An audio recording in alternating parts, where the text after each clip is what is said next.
Avevo perso la strada. Mi ero persa in uno spazio buio. Non trovavo più la via per uscirne.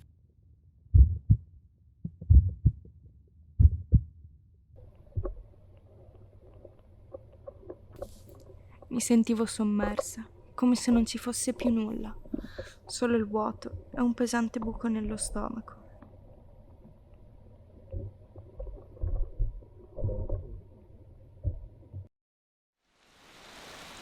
Eppure i fiori erano così belli, le fronde degli alberi sembravano piangere per me.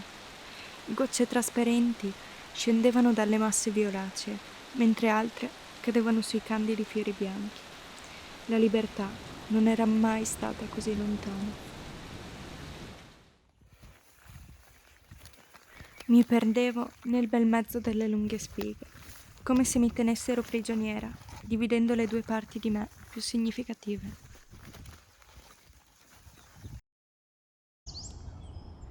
Poi, ad un tratto, alzai gli occhi al cielo e vidi le nuvole.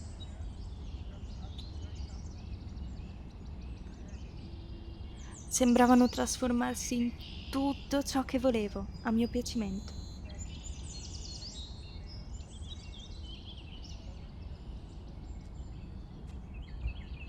Mi ritrovai a danzare in quell'immenso campo, ora colorato di un verde acceso che rifletteva la mia libertà.